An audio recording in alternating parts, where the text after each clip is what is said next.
A werewolf romance audiobook written by Joyce Meyer. I died 26 times before the Alpha King realized I was his fated mate. Prologue. The first time I died, I thought it was the end. The 26th time, I realized it was just the beginning, and that the moon goddess was far crueler than I'd ever imagined. They say death is supposed to be permanent, final, a mercy for those who've suffered enough. But for me, death became a lesson I was forced to learn over and over, each time more painful than the last, each time revealing another fragment of a truth I wasn't ready to face. I am Sarah, the Omega Wolf who should never have been born. The weakest of my pack, the one whose existence was tolerated only because even outcasts serve a purpose. Someone has to scrub the floors, tend the fires, and accept the cruelty that stronger wolves need to dispense to feel powerful. I never expected to be anyone's mate. I certainly never expected to be his. But the moon goddess, in her infinite and terrible wisdom, had other plans. And those plans required me to die 26 times before the Alpha King's wolf would finally recognize what his human heart refused to see. This is the story of those deaths, and the love that was worth dying for. Chapter 1. The First Death. The pain started 3 days before my 18th birthday. Not the dull ache I'd grown accustomed to, the constant reminder that my wolf was smaller, weaker, less than every other shifter in the Silver Moon pack. This was different, sharp, consuming, as if my very bones were trying to tear themselves free from my flesh. "Sarah, stop being dramatic," my sister Lydia sneered as I collapsed against the kitchen wall, clutching my chest. "You're not dying. You're just finally feeling what real wolves feel during their first shift." But I'd already had my first shift. 3 years ago, on my 15th birthday, when my wolf had emerged as a tiny, pathetic creature, the color of dirty snow, so small that the pack's children had laughed and pointed, so weak that even the human servants felt emboldened to mock me. "Something's wrong," I whispered, my vision blurring at the edges. "Lydia, please. The Alpha King arrives tomorrow," she interrupted, examining her perfectly manicured nails. "Father's finally secured the alliance. The Silver Moon pack will be under the protection of the Northern Territory, and I'll be presented as a potential mate for His Majesty." She smiled, cruel and beautiful. "So, whatever attention-seeking nonsense you're planning, keep it to yourself. This is my moment, Sarah. Don't ruin it." The pain intensified, spreading from my chest to my limbs. I tried to speak, to call for help, but my throat had closed. My wolf, usually so quiet and submissive inside my mind, was thrashing wildly, as if trying to escape a trap. "Run!" she howled. "Run now!" But I couldn't run. I couldn't even stand. I collapsed on the cold stone floor of the kitchen, my body convulsing as the pain reached a crescendo. Through failing vision, I saw Lydia step over me with disgust, heard her calling for servants to clean up the mess before the Alpha King's arrival, and then, with a final burst of agony that felt like my soul being torn in half, I died. The moon goddess's realm was not what I expected. I stood in a clearing bathed in silver light, surrounded by ancient trees whose branches seemed to touch the stars themselves. The pain was gone. My body felt whole, weightless, free. "Sarah?" The voice came from everywhere and nowhere, beautiful and terrible in equal measure.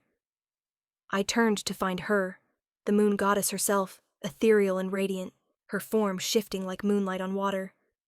She regarded me with eyes that held the weight of eternity. "You died before your time," she said, and there was something like regret in her voice.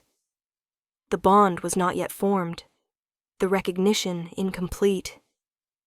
"Bond?" I whispered. "What bond?"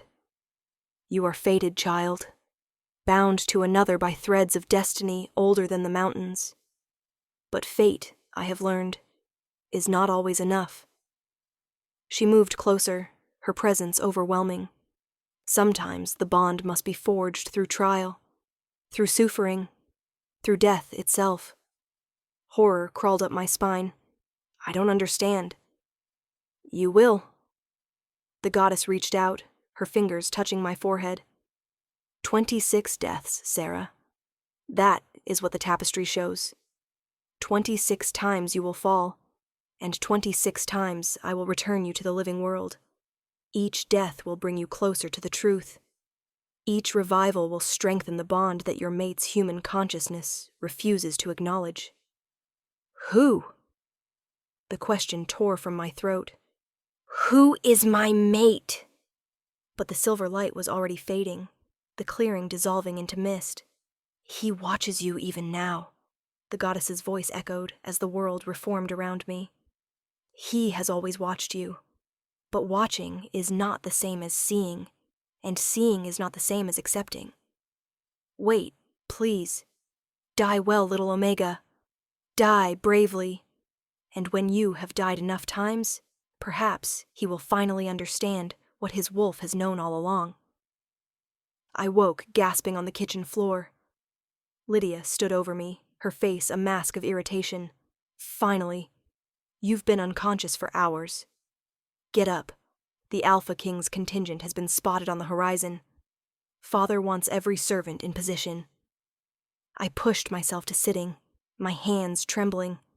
The pain was gone completely, as if it had never existed. But the memory of the moon goddess's words burned in my mind. 26 deaths. What's wrong with you? Lydia demanded. You look like you've seen a ghost. I died, I whispered. She laughed, sharp and mocking. Don't be ridiculous. You fainted from hunger, probably. Now get up and make yourself useful. His Majesty will be here within the hour, and if you embarrass this pack with your weakness, Father will have you whipped. I stood on shaking legs, my mind reeling. Had it been real? The goddess, the silver clearing, the prophecy of 26 deaths. He watches you even now, she had said. He has always watched you. Sarah, my father's voice boomed from the great hall. Get out here, now. I hurried from the kitchen, my heart pounding. The entire pack had assembled in formal rows, the strongest warriors at the front, the lesser wolves behind them, and at the very back, barely visible behind a stone pillar, the Omegas, the worthless ones, meant to be present but unseen. That's where I belonged. But as I moved to take my place in the shadows, something stopped me. A feeling. A pull. As if invisible threads were wrapped around my chest, tugging me forward, demanding I step into the light. Move, runt, one of the warriors growled, shoving me aside. I stumbled, catching myself against the pillar, and that's when the great doors opened. The Alpha King entered like a storm given form. He was massive, taller than any wolf I'd ever seen, his shoulders broad enough to block out the sun.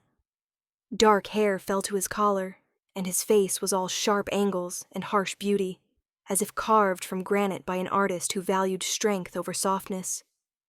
But it was his eyes that stole my breath, golden, fierce, ancient. And as his gaze swept across the assembled pack, cataloging faces and scents with predatory precision, those golden eyes found mine. The world stopped. My wolf, usually so quiet and small, surged to the surface with a force that nearly drove me to my knees. She wasn't howling in fear this time. She was howling in recognition, in desperate, aching need. Mate, she screamed. Ours! Ours! Ours! No, it wasn't possible. I was an Omega. The weakest wolf in the pack, possibly the weakest in the entire Northern Territory. And he was, Your Majesty, my father's voice broke the spell, stepping forward with Lydia at his side. Welcome to the Silver Moon Pack. May I present my daughter, Lydia, who would be honored to... But the Alpha King wasn't looking at Lydia. He was still staring at me, his expression unreadable, his massive frame utterly motionless. For one wild, impossible moment, I thought I saw something flicker in those golden eyes. Recognition, wonder.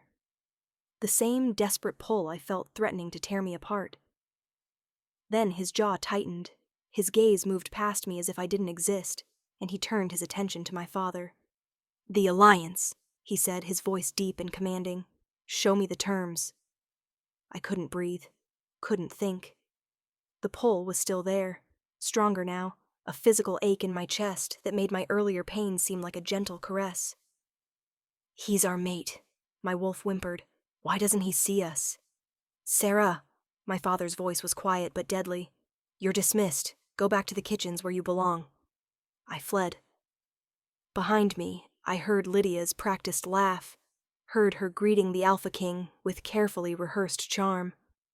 But as I ran through the corridors, tears streaming down my face, I felt his eyes on my back. Watching. Always watching. But never truly seeing. The second death came that night. I was in the kitchens, scrubbing pots with hands that wouldn't stop shaking, when the pain returned. Sharper this time. Faster. As if my body knew what was coming and was trying to speed through the agony. I collapsed behind the enormous stone hearth, my back against the cold wall, gasping as my vision tunneled. Not again, I thought desperately. Please, not again. But the moon goddess was not interested in my pleas. The pain consumed me, my heart stuttering in my chest, my lungs refusing to draw breath. Through the haze, I heard voices in the great hall above, the Alpha King's deep rumble, my father's obsequious responses, Lydia's musical laughter. He's right above you, my wolf whispered. Call to him. He'll come. But I couldn't call, couldn't make a sound. The darkness was already closing in, familiar now, almost welcoming in its finality. I died alone on the kitchen floor while my mate celebrated an alliance with my sister. The silver clearing materialized around me once more. The second death, the moon goddess said, appearing before me like mist coalescing into form. Faster this time. The bond grows stronger even as it remains unacknowledged. Why? I demanded, anger burning through my shock. Why him? Why an Alpha King who doesn't even know I exist? Oh, but he does know, she said softly. His wolf knows. Can you not feel it, Sarah? Can you not sense the way his beast claws at his consciousness, demanding he turn around, go back, find the scent that has set his instincts ablaze? Then why doesn't he? Because knowing and accepting are not the same thing. Because an Alpha King cannot have an Omega mate. It would be seen as weakness, as dilution of the royal bloodline. Because he is afraid. She tilted her head, studying me with those ancient eyes. And because you have not yet proven yourself worthy of claiming. The words stung like a slap. I'm dying over and over, and you say I'm not worthy? You're dying over and over, the goddess corrected gently, so that you might become worthy. Each death strips away another layer of your doubt, your fear, your acceptance of the lies your pack has told you about your value. You are not weak, Sarah. You never were. You are simply unfinished. How many more? I whispered. How many more times do I have to die before he sees me? 24, she said. 24 more deaths before the bond becomes impossible to ignore. Before his wolf finally breaks through the walls his human mind has built. Before he realizes that you are not just his mate. You are his salvation. The silver light began to fade. Wait, I called out. What if I can't survive 24 more deaths? What if... You will survive, the moon goddess said, her voice echoing as the clearing dissolved. Because you must. Because the fate of both your souls depends on it. And because, little Omega, you are far stronger than anyone, including yourself, has ever dared to imagine. I woke to chaos. Servants were screaming, running through the kitchen. Someone was shouting for a healer, and standing in the doorway, his massive frame blocking out the torchlight, was the Alpha King. His golden eyes found mine immediately, and this time, there was no mistaking the emotion that flashed across his face. Relief. Raw, desperate relief. He started toward me, his movements sharp and urgent as if pulled by strings he couldn't see. But before he could reach me, my father appeared, stepping between us with a tight smile. Your Majesty, I apologize for the disturbance. One of our Omegas had a fainting spell, but she's fine now. Nothing to concern yourself with. The Alpha King's jaw clenched. His eyes never left mine, and I could see his wolf rising to the surface, turning those golden irises molten with barely restrained power. "She wasn't breathing," he said, his voice dangerously soft. I heard her heart stop. Impossible. We were on different floors. No one, not even an alpha, could hear that well through stone walls. Unless the bond allowed it. "I'm sure your Majesty was mistaken," my father said smoothly, though I could see sweat beading on his forehead. "Omega hearts are weak. Sometimes they beat so quietly they seem, 'Leave us!'" The command cracked through the air like thunder. Every servant in the kitchen fled immediately. My father hesitated only a moment before bowing and backing out of the room, leaving me alone with the Alpha King. He approached slowly, as if I were a wild creature that might bolt. When he knelt beside me, bringing his face level with mine, I stopped breathing for an entirely different reason. Up close, he was devastating. All sharp edges and barely leashed power, his scent wrapping around me like smoke. Pine and winter storms and something wild that made my wolf purr with desperate want. "Who are you?" he asked, his voice rough. "Sarah," I whispered. I'm no one, Your Majesty." "No one." He repeated the words as if tasting them, finding them bitter. His hand rose, hesitated, then gently brushed a strand of hair from my face. The moment his skin touched mine, electricity sparked between us. So powerful we both flinched. He stared at his hand as if it had betrayed him, then at me, his expression shifting through a dozen emotions too fast to name. "This isn't possible," he breathed. "What isn't possible?" But he was already standing, already backing away, his face closing off into that mask of regal indifference I'd seen before. "You're recovering well," he said, his tone formal, distant. "I'm satisfied the pack's servants are properly cared for. That's all." He turned to leave. "Your Majesty." The words left my mouth before I could stop them. Have we met before?" He froze in the doorway, his back to me, his shoulders rigid with tension. "No," he said finally. "We've never met." He left without looking back, but as his footsteps echoed up the stone stairs, I heard my wolf's broken whisper in my mind. "Liar." Chapter 2. Patterns in Death. The third death came 2 days later, during the Alpha King's formal inspection of the pack grounds. I was in the stables, mucking out stalls, an Omega's work, invisible and beneath notice. But I felt his presence before I saw him, that terrible magnetic pull that made my skin prickle with awareness, and my wolf pace restlessly. He entered with my father and several high-ranking wolves, his attention seemingly focused on the quality of our horses, the strength of our defenses. But every few minutes, his gaze would drift to where I worked in the shadows, those golden eyes finding me with unsettling precision. He's fighting it, I realized. Fighting the bond with every breath. The pain started as a whisper in my chest, then built rapidly into that familiar crescendo of agony. I tried to hide it, to slip away before anyone noticed, but my legs gave out halfway across the stable yard. I fell hard, my vision already darkening. Through the haze, I heard his voice, sharp, commanding, "Everyone out. Now." The sound of retreating footsteps. Then he was there, gathering me against his chest with surprising gentleness, his scent surrounding me like a sanctuary.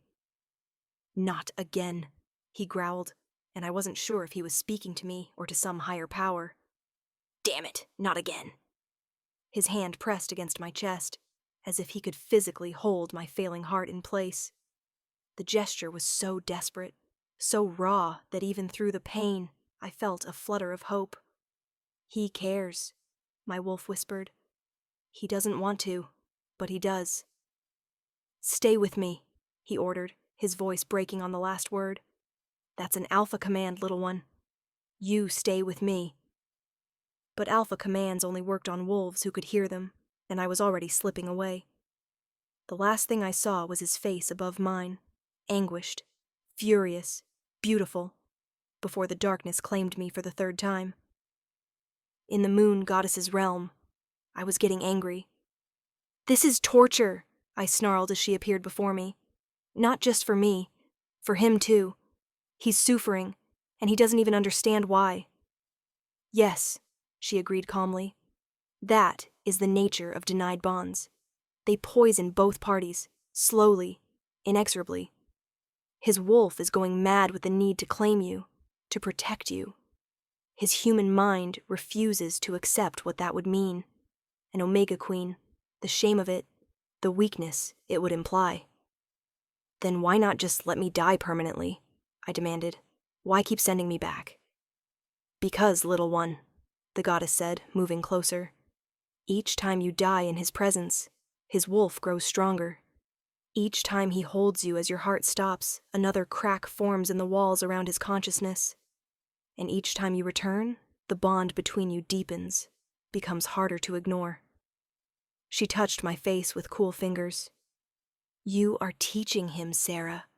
Teaching him that some things are worth more than pride, than tradition, than the opinions of lesser wolves.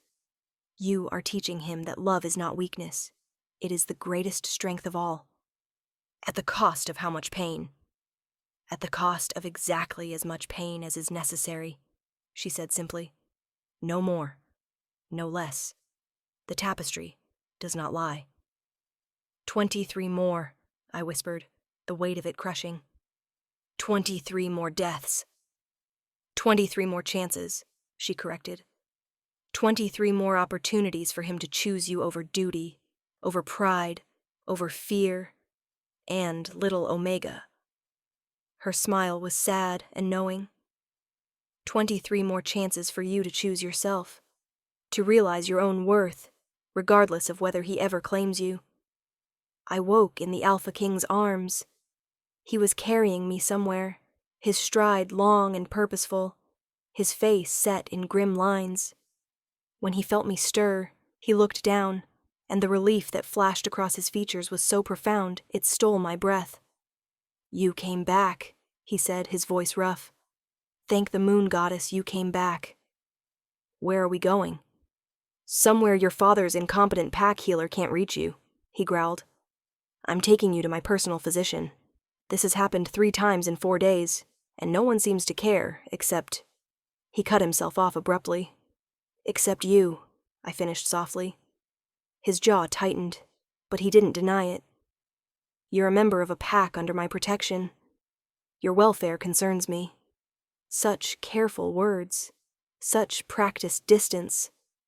But his arms held me as if I were made of spun glass and starlight, and his heart, I could hear it now, beating in sync with my own, thundered in his chest like war drums. We entered a private chamber I'd never seen before, richly appointed, clearly meant for honored guests. He laid me on the bed with excruciating gentleness, then stepped back as if burned. "My healer will examine you," he said, his voice cold and formal once more.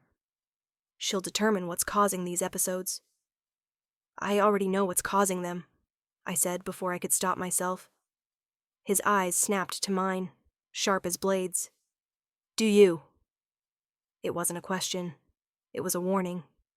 I should have backed down, should have looked away, submitted, played the good little Omega who knew her place. Instead, I met his gaze and held it. "Yes, Your Majesty, I do." Something dangerous flickered in those golden eyes. He moved closer, looming over the bed, his presence overwhelming. But not threatening. Never threatening, despite the power that radiated from him like heat from a forge. "Then enlighten me," he said softly. "What ails you, little Omega?" The bond between us pulled taut, electric and undeniable. My wolf was howling in my mind, begging me to say the words, to force his hand, to make him acknowledge what we both knew. But I remembered the moon goddess's words. You are teaching him that some things are worth more than pride. Forcing him wouldn't teach him anything. It would only give him another reason to resent the bond, to resent me. I don't know, I lied, looking away. Perhaps your healer will discover the cause. I felt rather than saw his frustration, his wolf rising to the surface, demanding I look at him, demanding honesty. But his human will held, and after a long moment he turned away. "She'll be here within the hour," he said, moving toward the door. "Rest until then." "Your Majesty?" He paused, his hand on the doorframe, but didn't turn around. "Thank you," I whispered, "for caring enough to help even though I'm—" "Don't." The word was sharp, almost pained. "Don't diminish yourself. Not in my presence." And then he was gone, leaving me alone with the echo of his command and the impossible hope blooming in my chest. The healer was a middle-aged she-wolf with kind eyes and gentle hands. She examined me thoroughly, took samples of my blood, listened to my heart with both her stethoscope and her supernatural senses. Finally, she sat back, her expression troubled. "There's nothing physically wrong with you," she said carefully. "Your heart is strong. Your wolf is present and active. But there's something else." She hesitated. "Have you recently experienced any significant life changes? Emotional trauma? Or perhaps—" Her eyes sharpened. "Have you met your mate?" My heart stuttered. I don't— The reason I ask," she continued gently, "is that your body is exhibiting signs of an incomplete bond. The kind that forms when two fated mates are in close proximity, but the bond remains unclaimed." She leaned forward. "An incomplete bond can cause severe physical reactions, especially if one party is attempting to resist or deny the connection. The stress on the system can be extreme." "How extreme? In rare cases?" Her face was grave. "Fatal. The moon goddess does not look kindly on those who reject her chosen bonds. If the rejection continues too long, the weaker wolf, usually the one of lower rank, will simply give out. As if their body decides it cannot bear the pain of being so close to their mate while remaining unclaimed." Ice flooded my veins. And if the bond is claimed? Then the symptoms would cease immediately. The completed bond would stabilize both parties, making them stronger together than they ever were apart. She studied my face. "Do you know who your mate is, child?" I opened my mouth to deny it, to protect him, to keep his secret safe. But before I could speak, the door burst open. The Alpha King stood in the doorway, his chest heaving as if he'd run the entire distance from wherever he'd gone. His eyes found mine immediately, wild and desperate. "What did she say?" he demanded. "What's wrong with her?" The healer bowed her head respectfully. "Your Majesty, I was just explaining to— Tell me." The command in his voice was absolute. "She has an incomplete bond, sire. Her body is reacting to the proximity of her fated mate while the bond remains unclaimed. If it continues, the strain will eventually— No." The word was flat. Absolute. "Find another explanation. Give her something to stabilize her. There has to be another cause." The healer's eyes widened with understanding, her gaze darting between the Alpha King and me. "Your Majesty, if you're the one she's bonded to, then you already know there's only one cure." "I said find another explanation," he snarled, his eyes blazing gold. "There isn't one, sire. The moon goddess— Damn the moon goddess!" The roar echoed through the chamber, raw and anguished. "I am an Alpha King. I cannot have an Omega mate. The Council would never accept it. The other packs would see it as weakness. Everything I've built, every alliance I've forged, it would all crumble." Silence fell like a stone. The healer looked stricken. I felt as if he'd driven a blade through my chest, cleaner than the death pain, but somehow so much worse. "I understand, Your Majesty," the healer said quietly. "Then I'm afraid there's nothing I can do for her.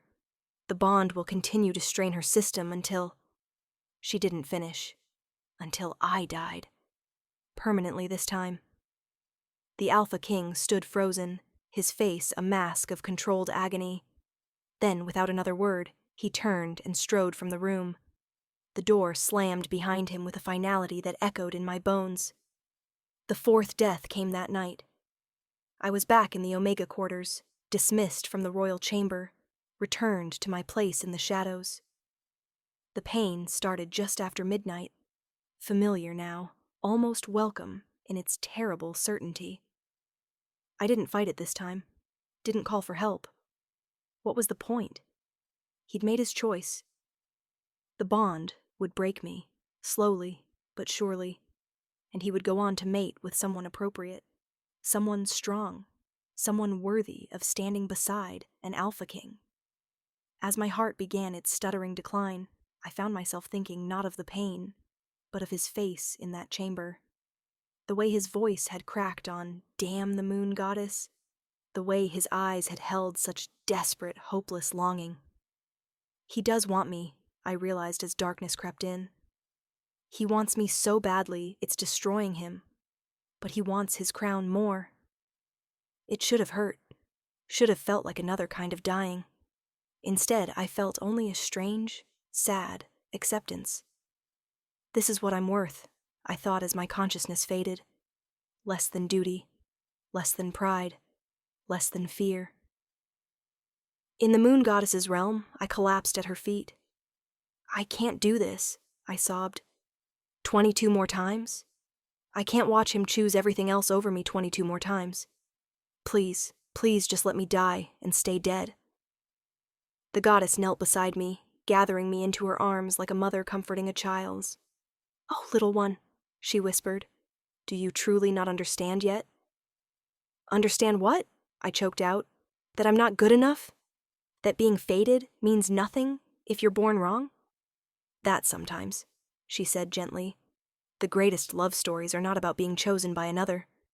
They're about learning to choose yourself." I pulled back to look at her, confused. "Each death strips away another layer of the lies you've believed about your worth," she continued. "Each revival is a chance to stand taller, to see yourself more clearly. By the time you've died 26 times, Sarah, you will no longer need him to validate your value. You will know, bone deep and certain, that you are precious, regardless of whether he claims you." "And then what?" I asked bitterly. "I'll die feeling better about myself." "And then," she said, her eyes infinite and knowing, "you will be strong enough to walk away. Strong enough to demand what you deserve. Strong enough that when he finally breaks, and oh, little Omega, he will break, you'll have the power to choose whether or not to give him the mercy of accepting his claim." She smoothed my hair back from my face. "This is not just his trial, child. It's yours too, and you are doing beautifully." I woke alone in the Omega quarters, the pre-dawn light gray and cold through the narrow window. But something was different this time. I sat up slowly, testing my body, my resolve. The pain was gone, as always.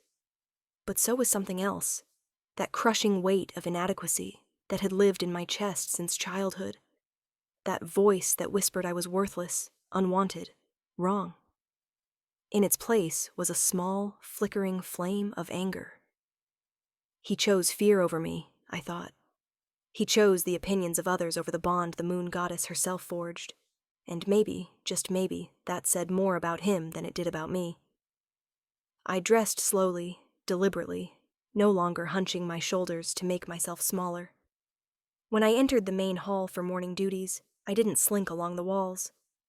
I walked down the center of the room with my head high. The other Omegas stared. A few of the lower-ranked wolves muttered amongst themselves, and the Alpha King, who had been speaking with my father near the great hearth, stopped mid-sentence. His eyes found mine across the crowded hall, and I saw his wolf surge forward, turning those golden irises molten with recognition and need. For the first time since our bond had snapped into place, I didn't look away, didn't submit, didn't make myself small. I held his gaze, let him see the accusation there, the hurt, the growing ember of my own power. "You don't deserve me," my eyes said. "Not yet." Something like anguish flickered across his perfect features. His hand rose slightly, as if he might reach for me across the distance. Then my father spoke, drawing his attention away, and the moment shattered. But as I turned to continue my duties, I felt the flame inside me burn just a little brighter. 4 deaths down, 22 to go. And with each one, I was learning to value myself more than I valued his approval. Chapter 3. The Breaking. Deaths 5 through 10 passed in a blur of pain and revelation. The 5th came during a formal dinner, where I was serving wine. I collapsed behind the Alpha King's chair, my body failing even as I tried to pour his drink with steady hands.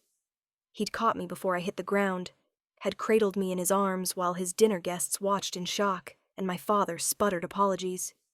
"She's ill, Your Majesty," Father had said. "We'll remove her immediately.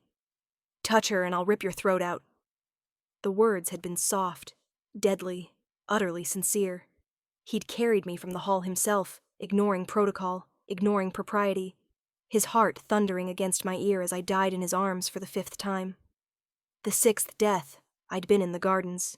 He'd found me there somehow, as if drawn by invisible threads, had held me while my heart stopped, and the moon goddess whispered more truths in my ear. The 7th came in broad daylight, in front of the entire pack. I'd been carrying water when the pain struck, had fallen to my knees in the courtyard. He'd been halfway across the grounds but had appeared at my side in seconds, his speed impossible, his wolf fully surfaced as he'd roared at everyone to stay back. "She's mine," I'd heard him growl as darkness claimed me. "Mine to protect. Mine to—" He'd choked on the word, couldn't say it, couldn't claim it. But the possessiveness in his voice had been absolute. By the 8th death, the pack was talking, whispering, wondering why their Alpha King was so obsessed with an Omega servant, why he seemed to know every time I fell, no matter where he was or what he was doing. The 9th death, he'd locked himself in his chambers with me, had sat beside the bed and held my hand while I convulsed with pain, his face buried in his free hand, his shoulders shaking with what might have been sobs. "I'm sorry," he'd whispered as I faded. "I'm so sorry, little one. I'm not strong enough. I'm not brave enough. I'm destroying you, and I can't stop it. I can't choose you. Forgive me." And the 10th death, just 2 days ago, he hadn't been there at all. He'd left the packlands, had ridden out before dawn with his guard, putting distance between us as if that might weaken the bond, might give me a chance to survive. It hadn't worked. I'd died alone in the kitchens, and when I'd revived, I'd learned he'd collapsed miles away at the exact moment my heart stopped, had clutched his chest and roared with anguish that sent wildlife fleeing for miles in every direction. The bond was strengthening, not weakening, and he was running out of places to hide. Now, a week after the 10th death, I stood in front of the small mirror in the Omega quarters and barely recognized myself. My frame was still small. I would always be smaller than other wolves, but I no longer held myself as if apologizing for taking up space. My shoulders were back. My chin was high. My eyes, once dull with shame, now burned with quiet fire. 10 deaths had carved away the softness of self-doubt, leaving only steel beneath. "You look different," one of the other Omegas, Mira, said quietly. She was the closest thing I had to a friend among the servants. "Stronger somehow." "I am stronger," I said simply. "Is it true?" she whispered. "What they're saying? That the Alpha King is... that you're... fated mates?" I finished for her. "Yes." Her eyes went wide. "But you're... an Omega." "I know." I turned from the mirror. "And he's an Alpha King who values his crown more than his mate." "That's not fair," Mira protested. "You don't know what kind of pressure he's under. The Council, the other packs. They'd never accept an Omega Queen." "Then they can all go to hell," I said calmly. Mira gasped at the profanity, the defiance. "The moon goddess chose me as his mate," I continued, feeling that flame in my chest burn hotter. "Not the Council, not the other packs. If their opinions matter more to him than the will of the goddess herself, then he doesn't deserve me, Omega or not." "Sarah." "I'm done being ashamed," I said, cutting her off. "Done making myself small so others feel bigger. If I die 26 times and he still can't find the courage to claim me, then at least I'll die knowing my own worth. The 11th death came that afternoon in the great hall in front of everyone. I felt it building earlier than usual this time, that familiar pressure in my chest. I'd been serving lunch to the high-ranking wolves when the pain started, sharp, sudden, stealing my breath. The tray fell from my hands with a tremendous crash. Silence descended over the hall. I stayed on my feet this time, refusing to fall, refusing to show weakness. My hands clenched into fists at my sides as the pain built, as my vision started to tunnel, as my heart began its stuttering protest. Sarah! The Alpha King's voice cut through the silence, low and dangerous. I looked up to find him on his feet, his chair knocked backward in his haste. He was staring at me with such raw, desperate terror that something in my chest cracked. He knows, I thought. He always knows. Your Majesty, my father said nervously, I'll have the servants remove. No one touches her. The command was absolute. Then, softer, his eyes never leaving mine. Come here. It wasn't a request. It was an alpha order, backed by the full weight of his authority. But I was done being commanded. No, I said quietly. The entire hall gasped. One simply didn't refuse an Alpha King's direct order. It was unthinkable. Suicidal. His eyes flashed pure gold. What did you say? I said no, Your Majesty. The pain was excruciating now, my body beginning to shake, but I held my ground, held his gaze. If you want me, you know where to find me. You've always known where to find me. Sarah? His voice cracked. Please, don't do this. Not here. Do what? I asked, my vision blurring. Die? I laughed, the sound bitter and broken. I don't have a choice in that, apparently. The moon goddess has decided I get to die over and over while my mate watches and does nothing. I took a step toward him, then another, my legs trembling with the effort.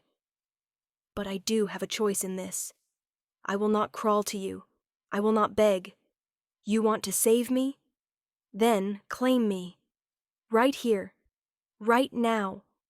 In front of your precious council and all these wolves who think an Omega isn't worthy of a king. The hall erupted in murmurs. Shock, outrage, excitement.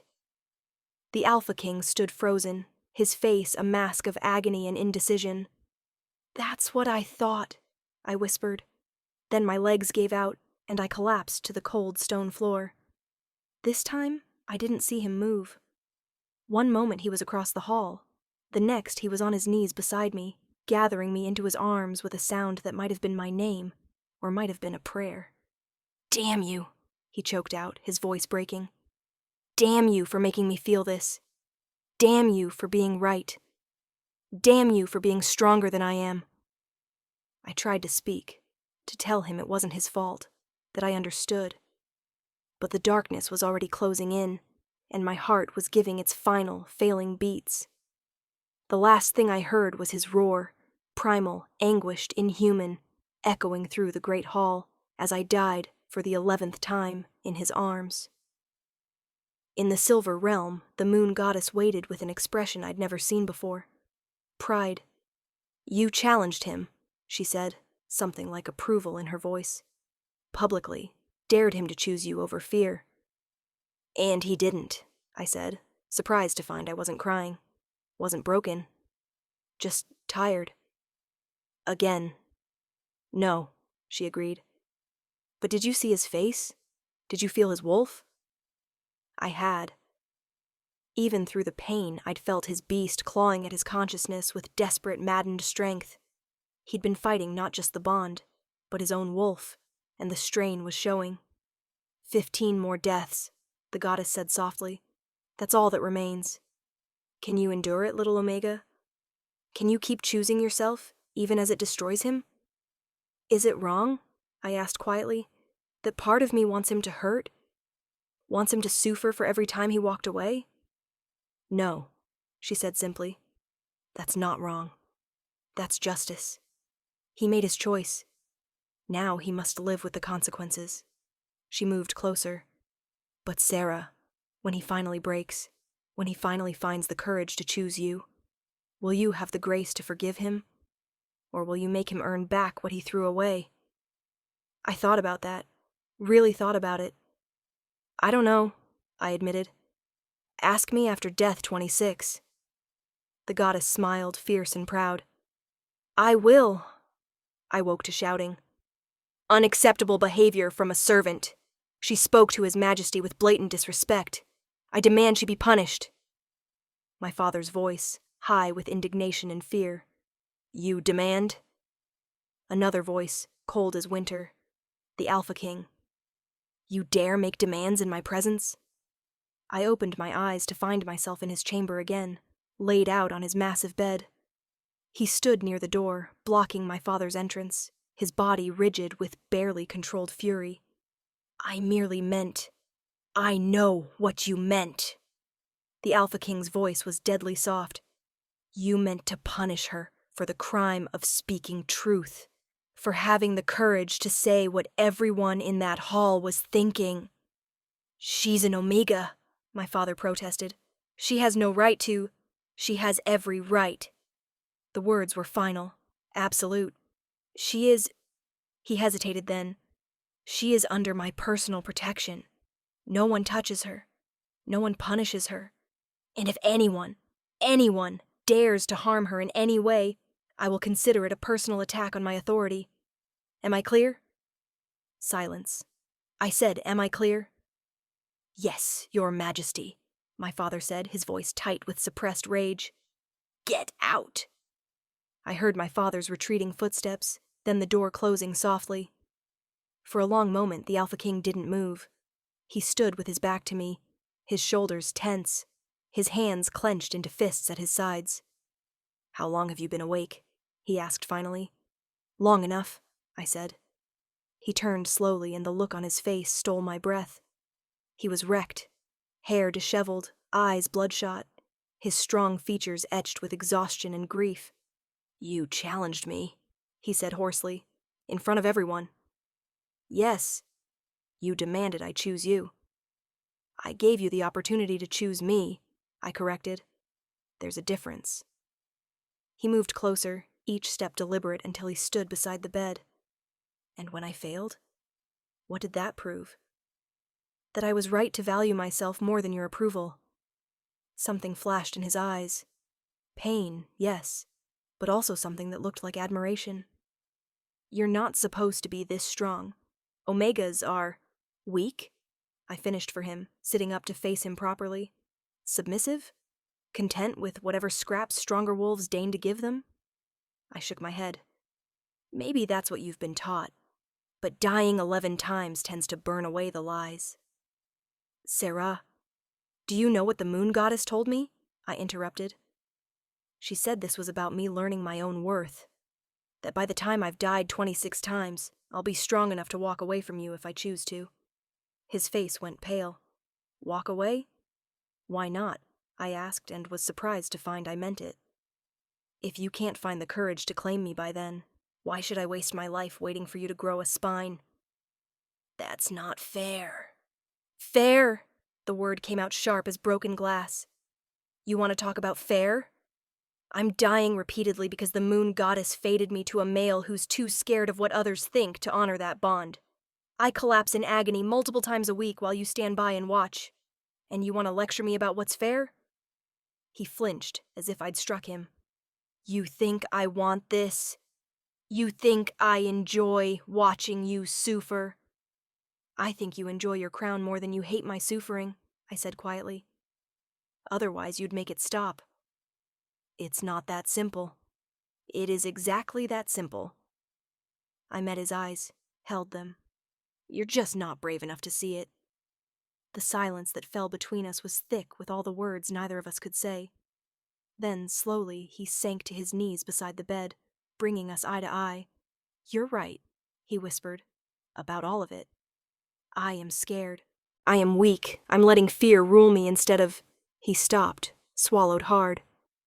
Instead of what I feel. And what do you feel, Your Majesty? His hand rose, trembling, to cup my face. Like I'm drowning, he breathed.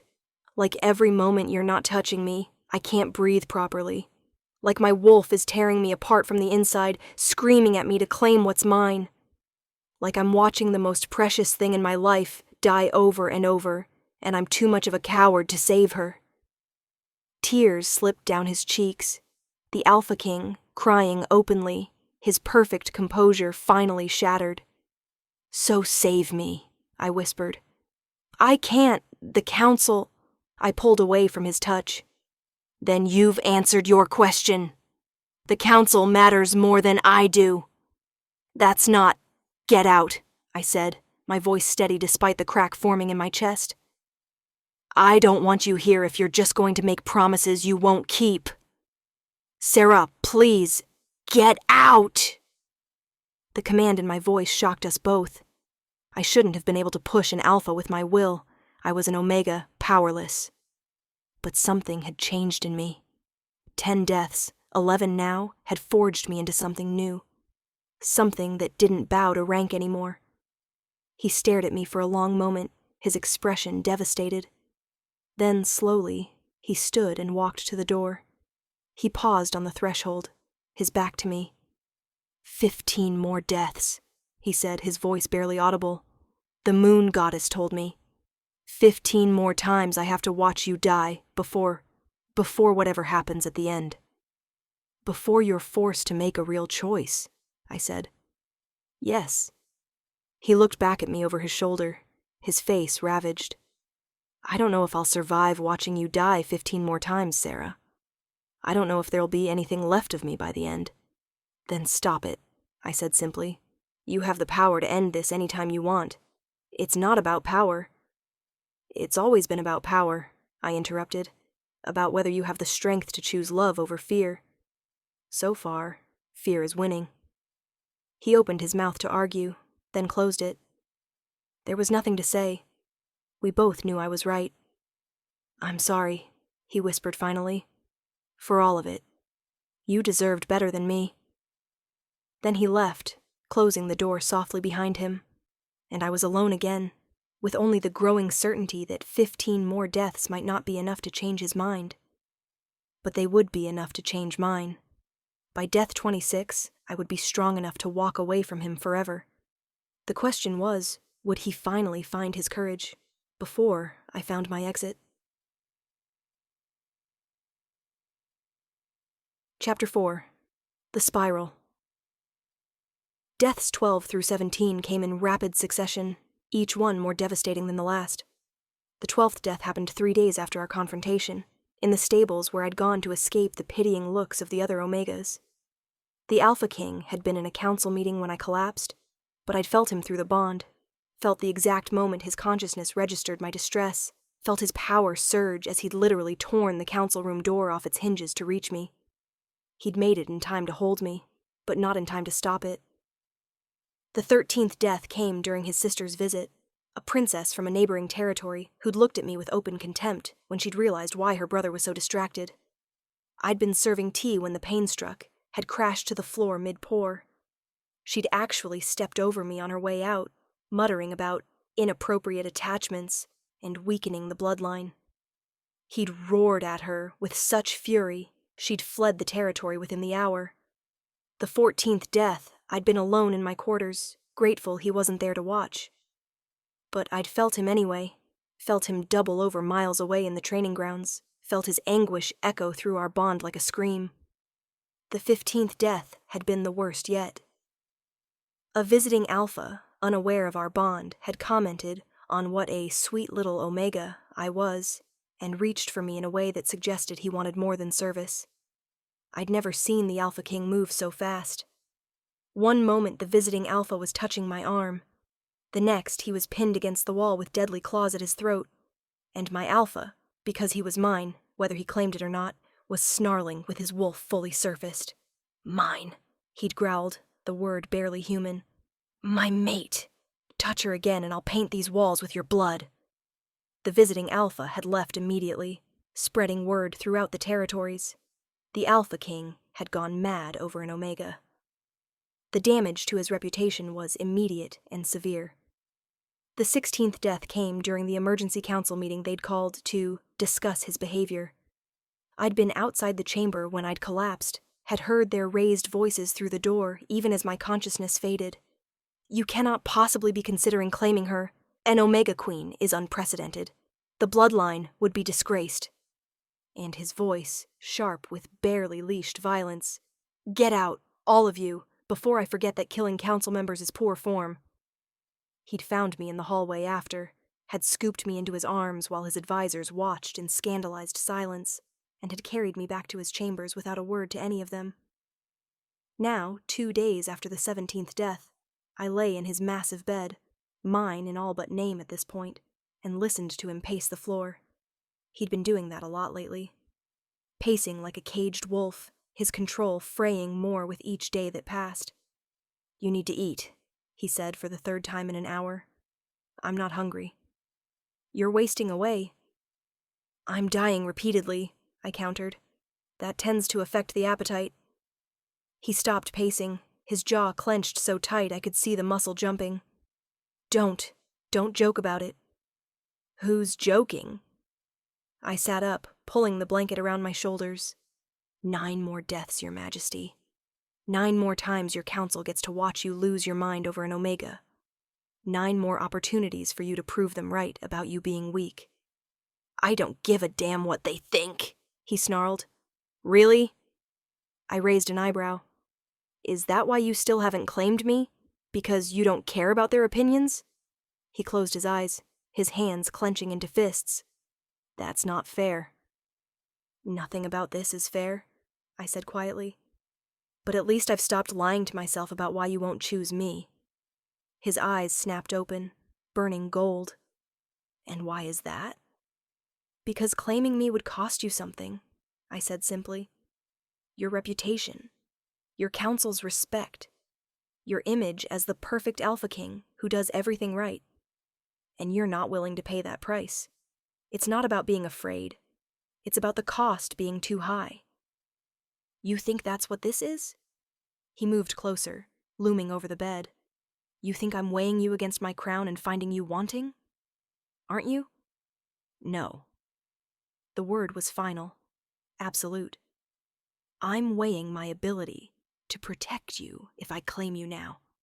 Every alpha in the region is watching, waiting. If I show weakness by taking an Omega mate, they'll see it as an opportunity to challenge me. And when they come, and they will come, you'll be the first target they aim for. I stared at him, something shifting in my chest. What? You think I care about reputation? His laugh was bitter.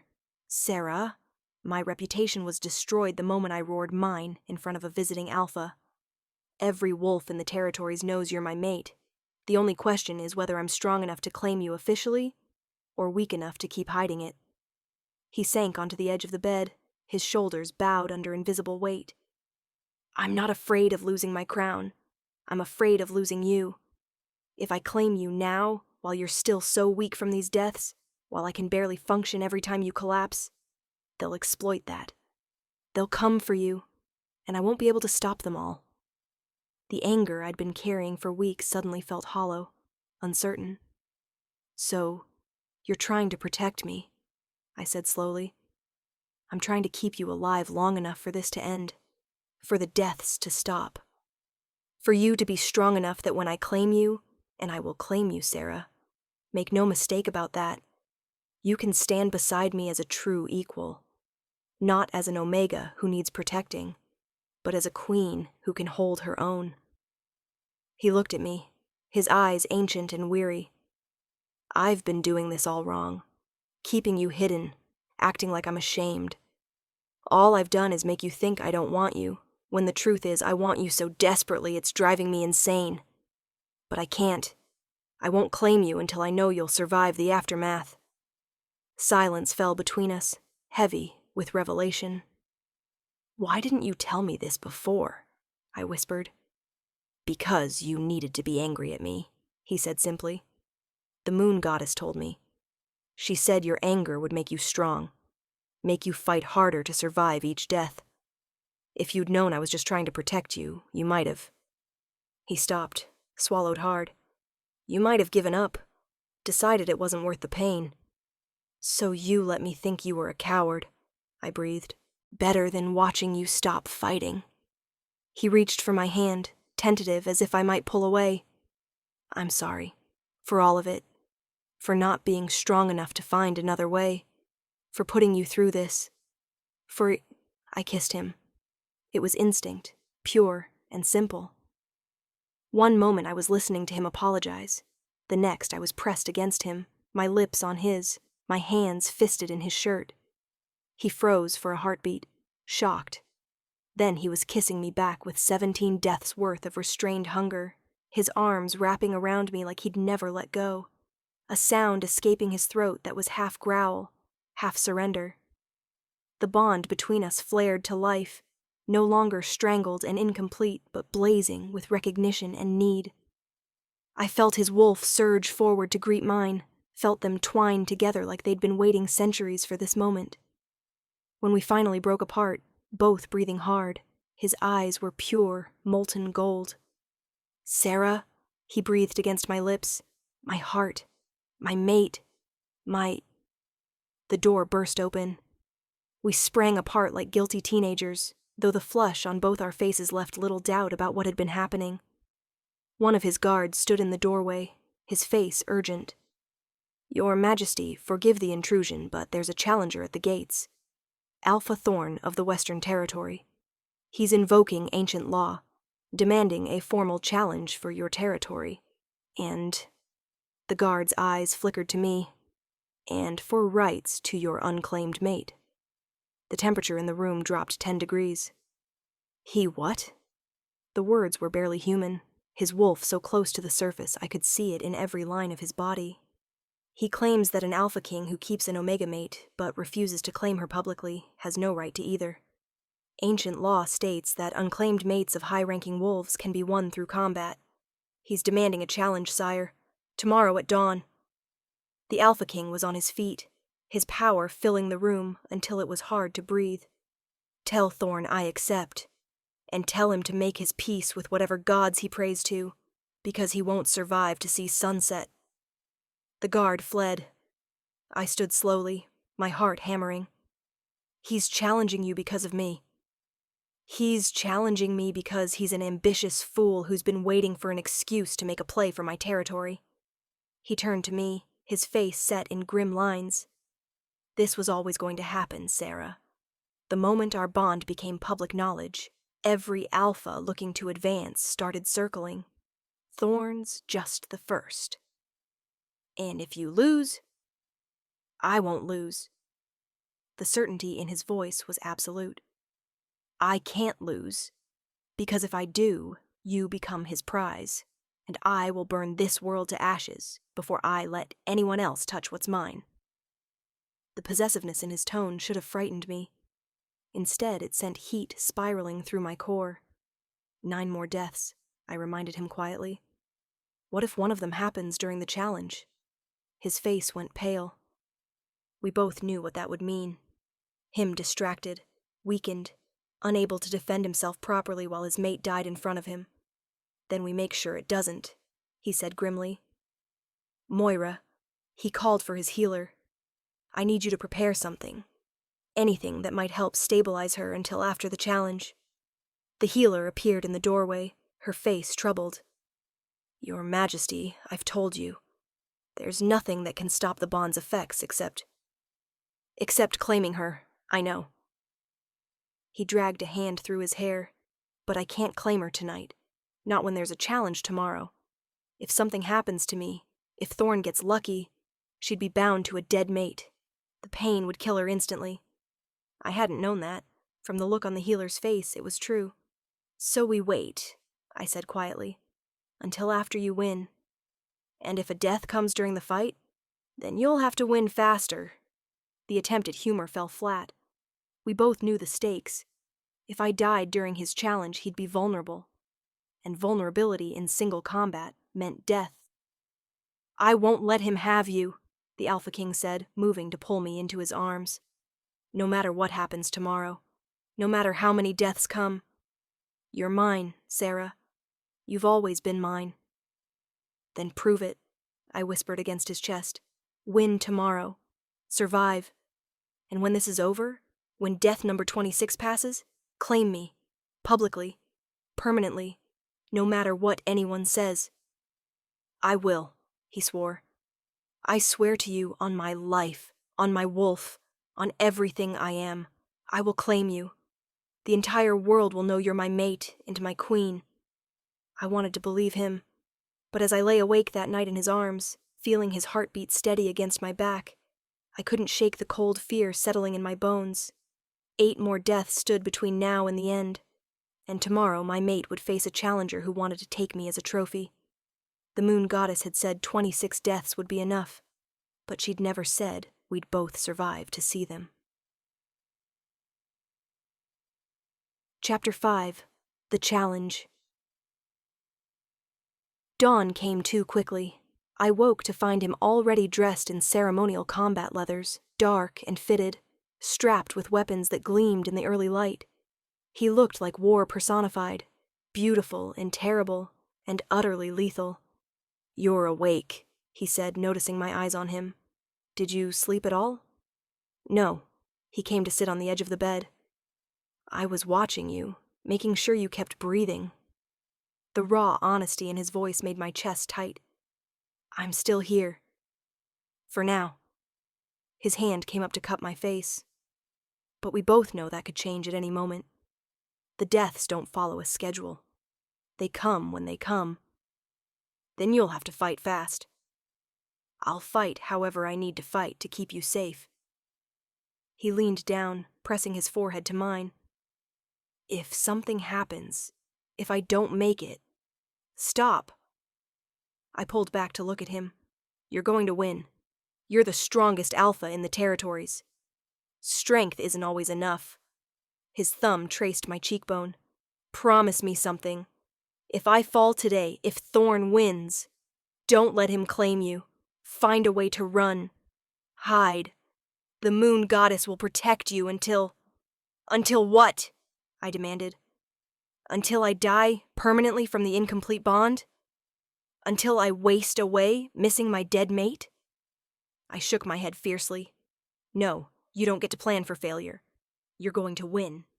And tonight, after this is over, we're going to have a very long conversation about what happens after Death 26. Something like hope flickered in his eyes. "After Death 26? You think I'm going through all this just to walk away from you at the end?" I asked. "The moon goddess said I'd be strong enough to leave you if I chose to, but she also said I'd be strong enough to demand what I deserve, and what I deserve is a mate who's brave enough to claim me, who I think you're becoming." He kissed me then, soft and deep and desperate.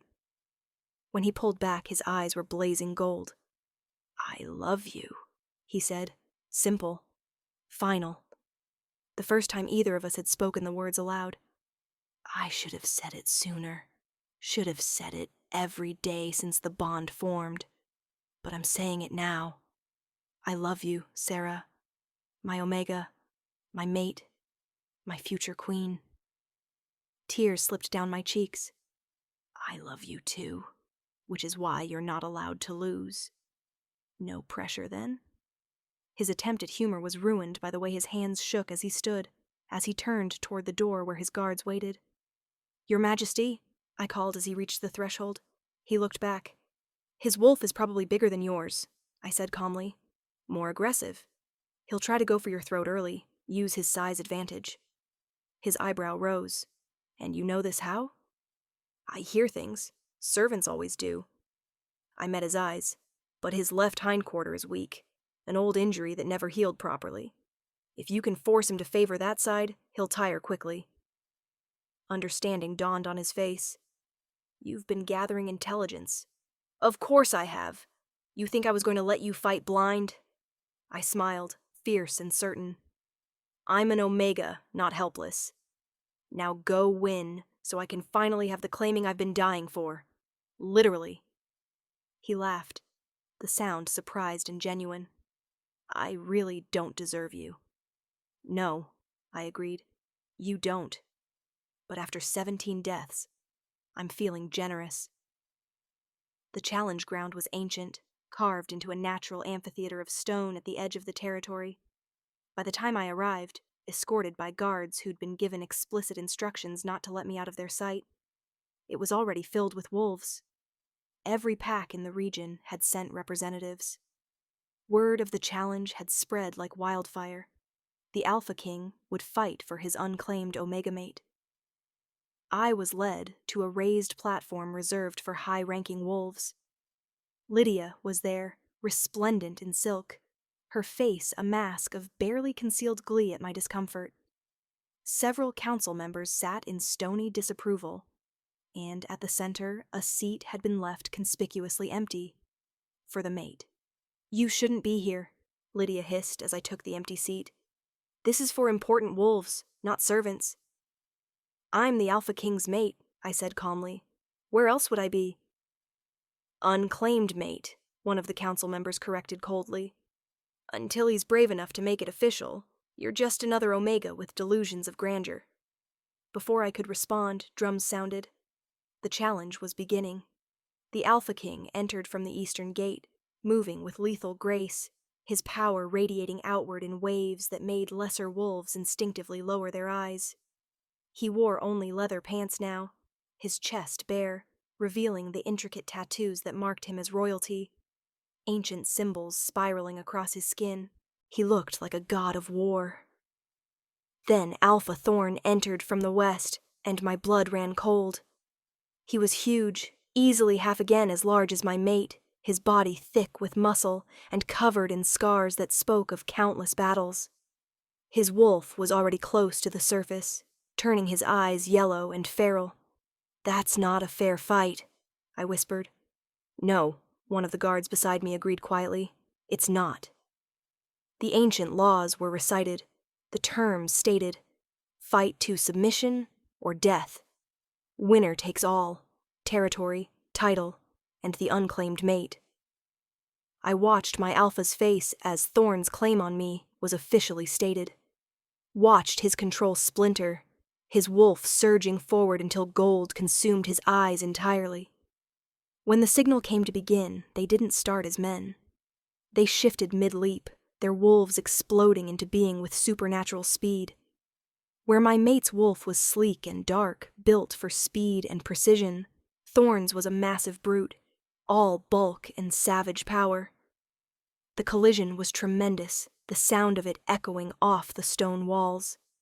They fought like legends come to life, all fang and claw and primal fury. Thorn was stronger, his blows landing with earth-shaking force. But my mate was faster, darting in and out, leaving bleeding furrows across the larger wolf's hide. Minutes stretched into an eternity. Then I felt it, the familiar pressure building in my chest. No, not now. Please, Moon Goddess, not now. But the goddess was not merciful. The pain began to build, sharp and relentless, and I knew with horrible certainty that Death 18 was coming. In the arena below, my mate suddenly stumbled, his head whipping toward me even in wolf form. Through the bond, I felt his awareness snap to me, felt his complete attention shift from the fight to my distress. "No," I whispered, trying to stand. "Don't! Focus on the fight!" But it was already too late. Thorn took advantage of the distraction, his massive jaws closing around my mate's shoulder, his weight bearing him down to the blood-soaked ground. The crowd roared, some in triumph, others in horror. "Get up!" I screamed, agony ripping through my chest. "Please, get up!" My mate's wolf struggled, but Thorn's grip was iron, his fangs sinking deeper, his intent clear. He was going for a killing blow. The pain in my chest reached a crescendo. My vision tunneled. Around me, I heard shocked gasps as I collapsed in my seat, as everyone realized what was happening. The Alpha King's mate was dying. Again, mid-challenge. Through the bond, I felt my mate's absolute terror, his wolf howling in anguish as he felt my heart begin to fail. He abandoned all defense, all strategy, focused only on reaching me. But Thorn held him pinned, blood pouring from the wound on his shoulder. "She's dying!" someone shouted. The king's mate is dying. I tried to stay conscious, to hold on just a little longer, but the darkness was closing in, familiar and inevitable. The last thing I saw before everything went black was my mate, bloodied, beaten, pinned beneath his enemy, staring at me with such anguished desperation that it broke something fundamental in my soul. "I'm sorry," I thought at him through the bond. "I'm so sorry. Don't let this be how you die. Please." Then the world disappeared, and I fell into the silver void for the 18th time.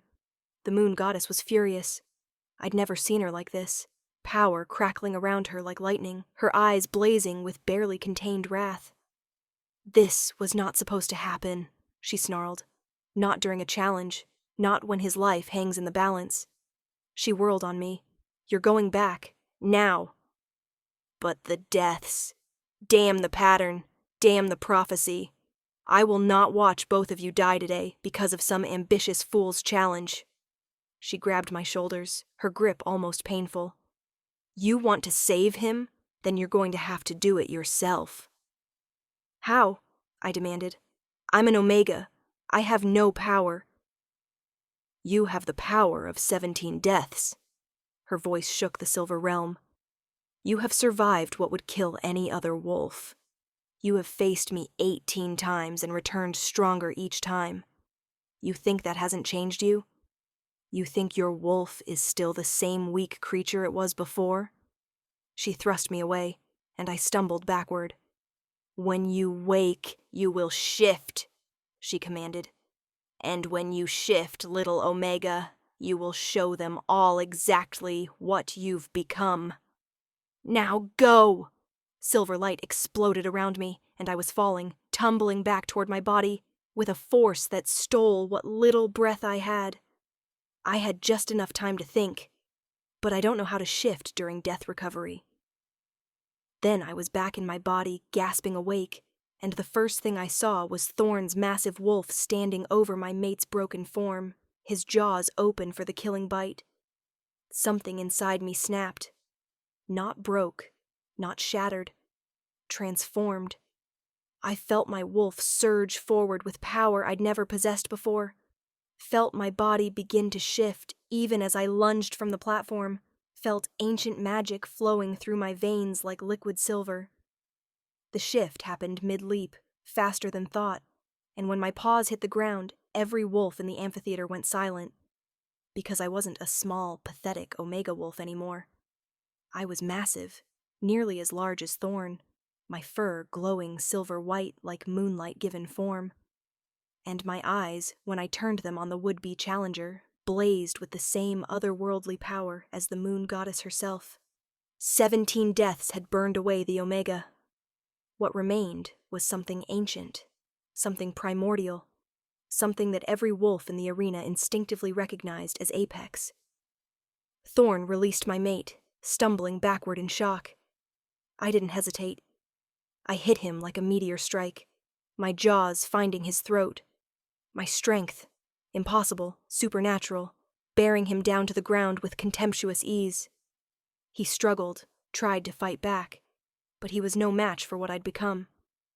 Through the bond, I felt my mate's consciousness swimming back from the edge of oblivion, felt his shock and wonder as he registered my presence, my power. "Mine," I snarled through the bond. "My mate. No one touches what's mine." His wolf stirred, gathering strength from my proximity, from the flood of power pouring through our connection. "Together," he sent back. "We fight together."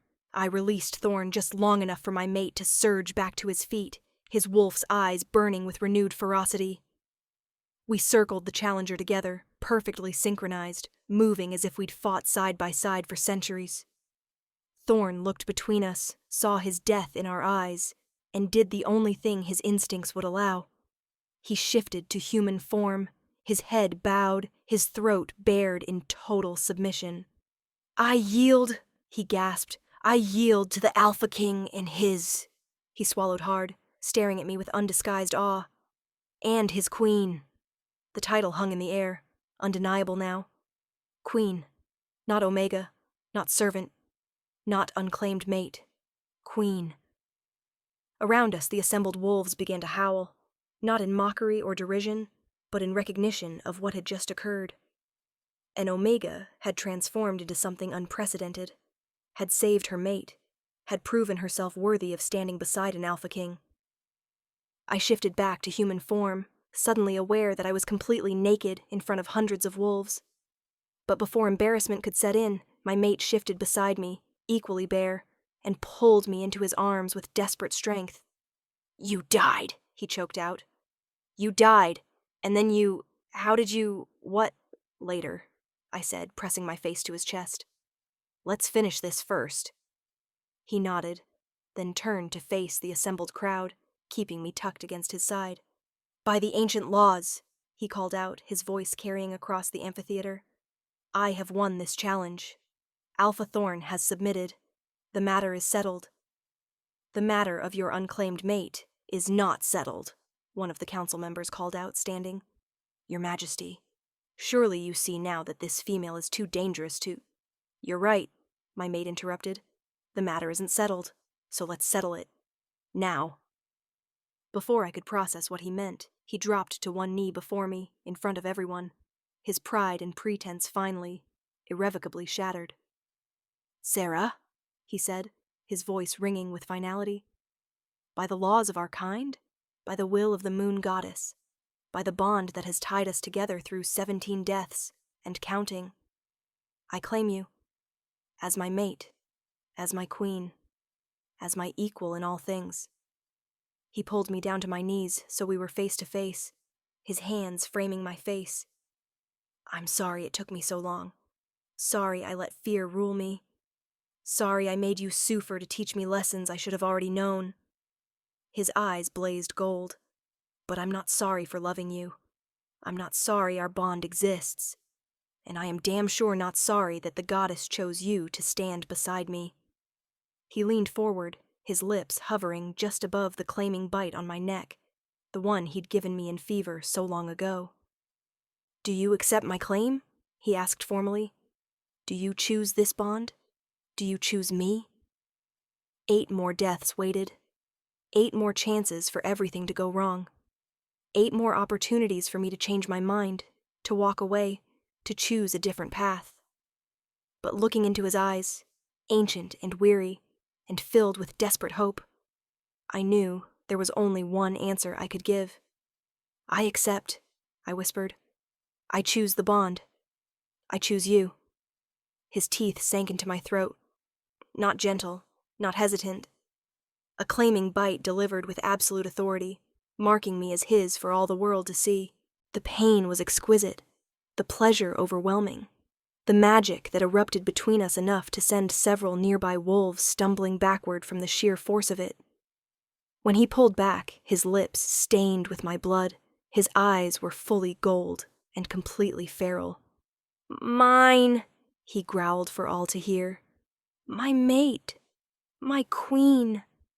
Let any wolf who challenges that face me in combat." The silence that followed was absolute. Then, one by one, every wolf in the amphitheater, including the council members who'd opposed me, lowered their eyes in submission to their new queen. "All hail, Queen Sarah," my mate commanded. "First of her kind. Omega transformed. Death blessed by the moon goddess herself." "All hail, Queen Sarah," the crowd echoed, their voices rising in a howl that shook the very stones. And as I knelt there, naked and bloodied, and finally claimed, I felt something shift in the universe itself. 8 more deaths remained. But I would face them as queen, as a mated wolf, as someone who had earned her place not through birthright, but through suffering and strength and 17 painful resurrections. The moon goddess had promised I would learn my worth.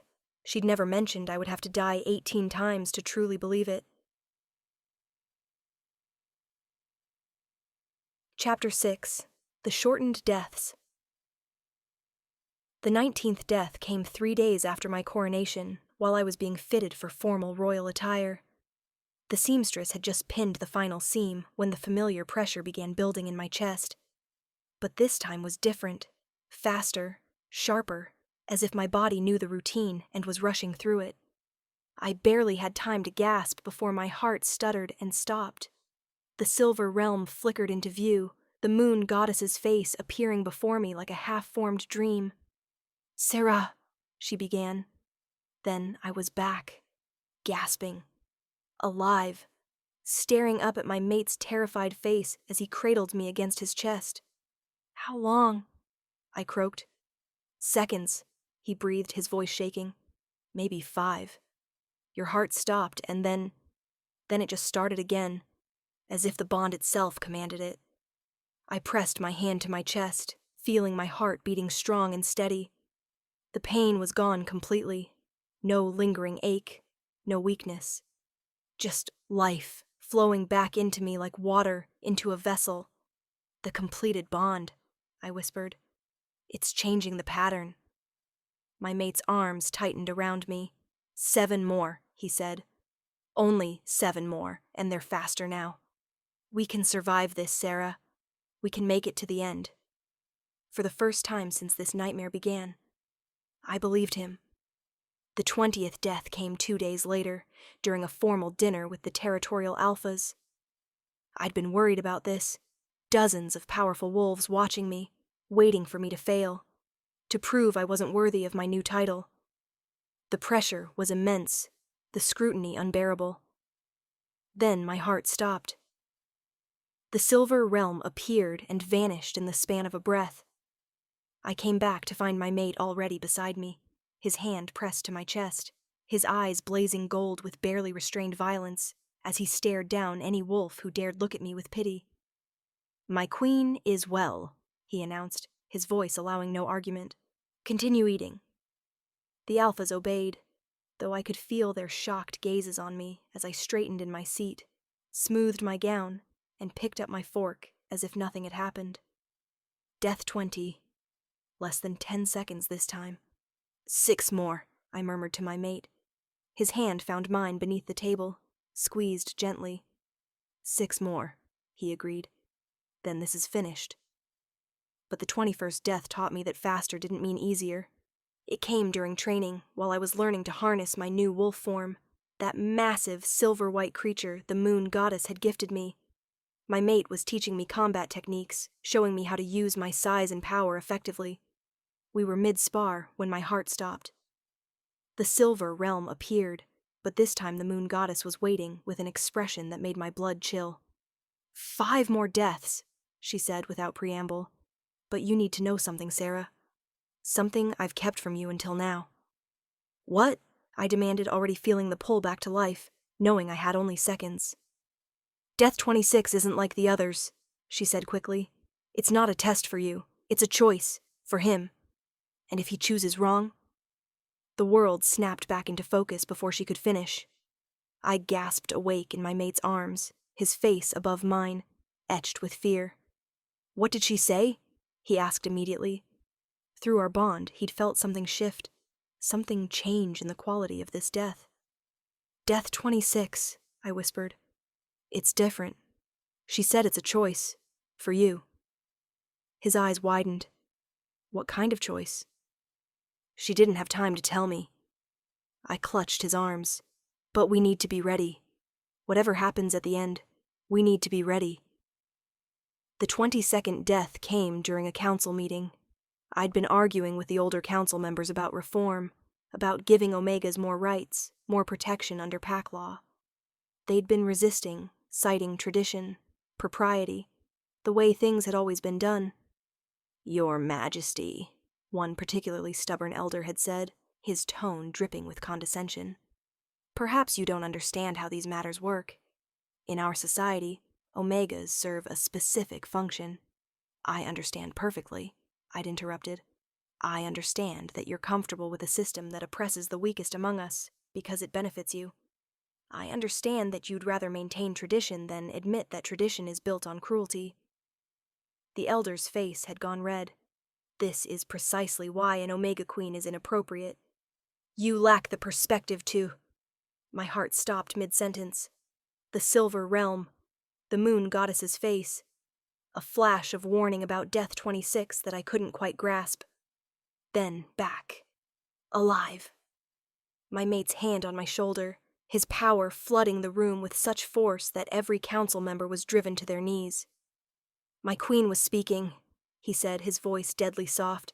She will continue. And you will listen. Or you will find yourselves replaced by wolves who understand that tradition without compassion is just another word for tyranny. When I finished outlining my reforms, every single council member voted in favor. Death 22. 8 seconds. 4 more to go. The 23rd death came while I was visiting the Omega quarters.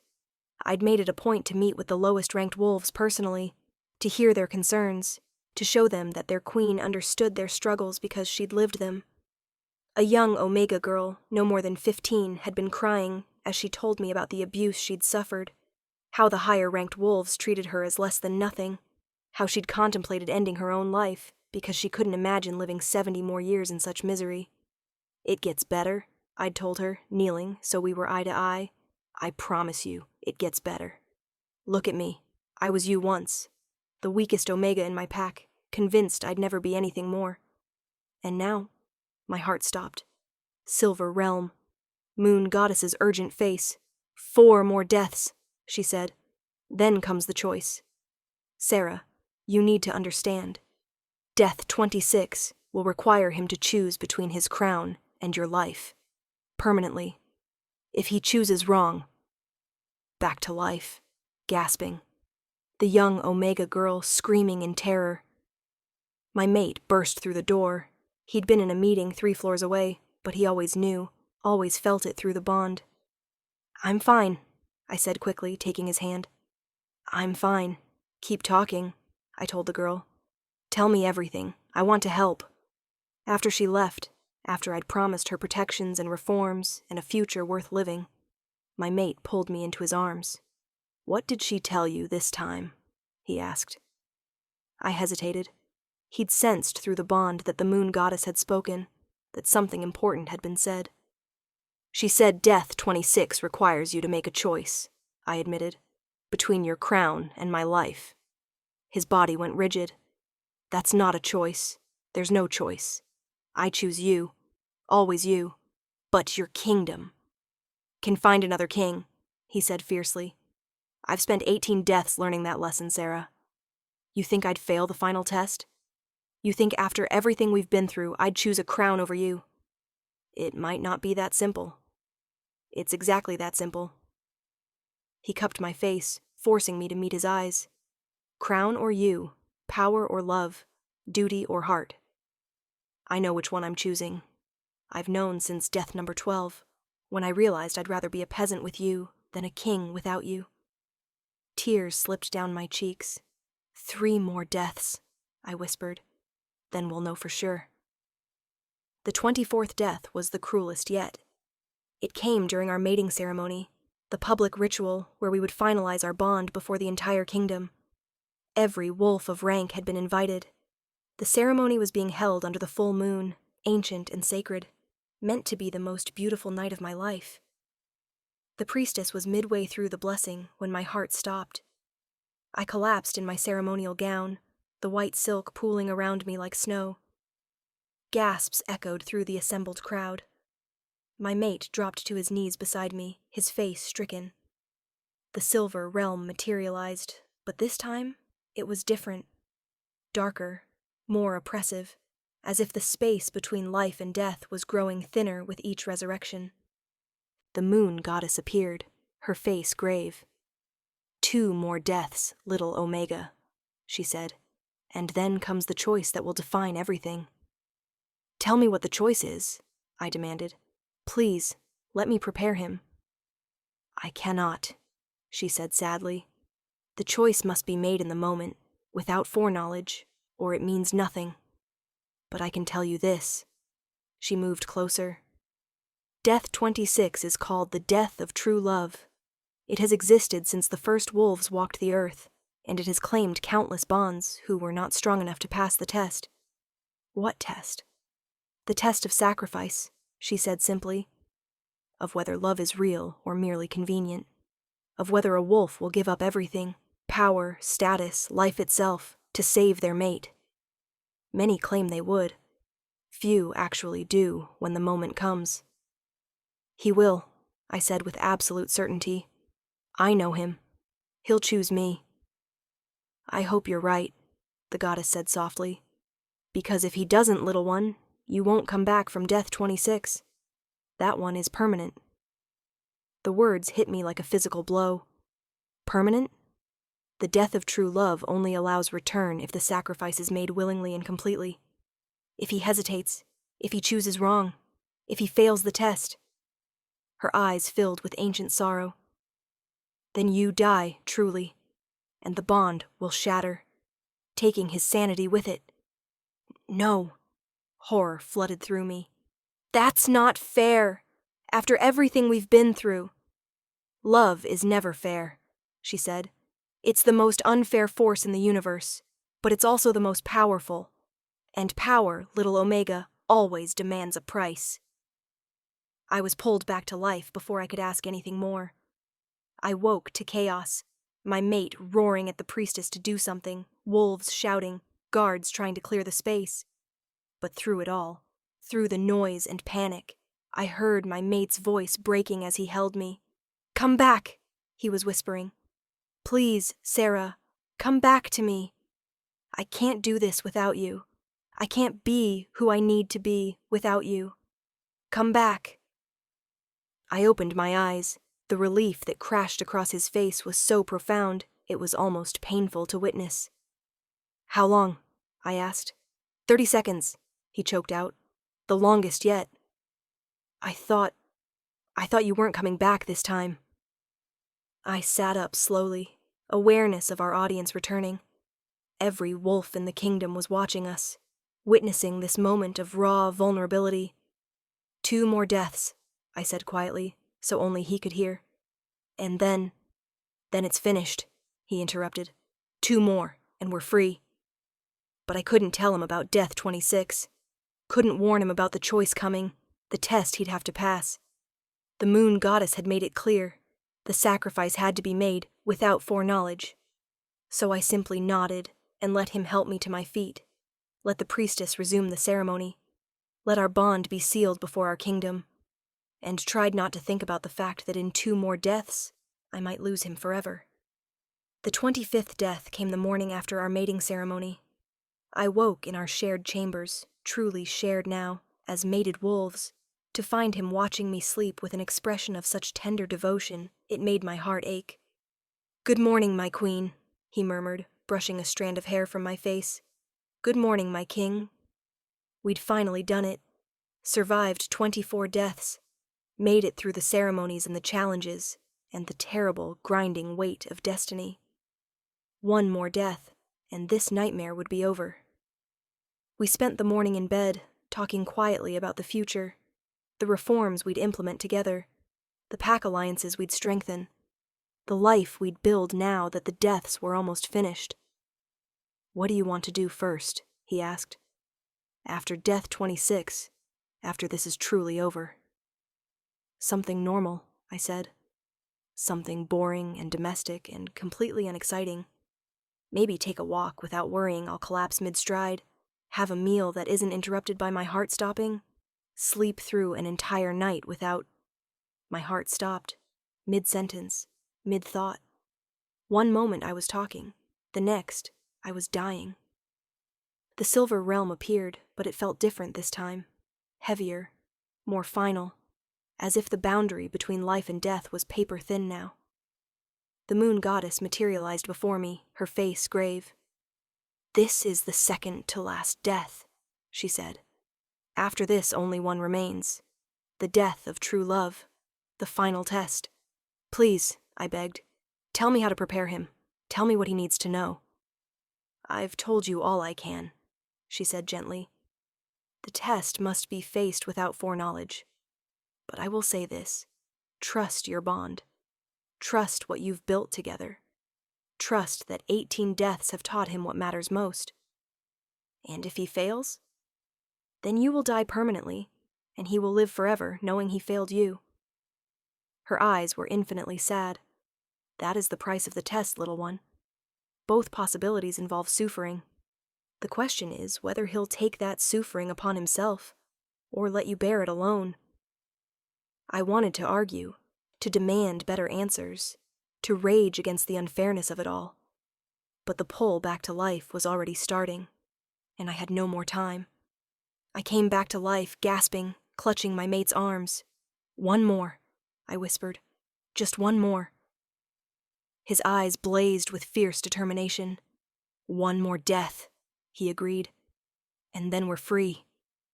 Then we can finally live without this hanging over us." I wanted to tell him it wasn't that simple. Wanted to warn him about what was coming. But the moon goddess's words echoed in my mind. The test must be faced without foreknowledge. So I simply held him, pressed my face to his chest, and prayed to whatever gods were listening that he'd make the right choice when the moment came. Because if he didn't, Death 26 would be the last time I ever opened my eyes. Chapter 7. Death 26.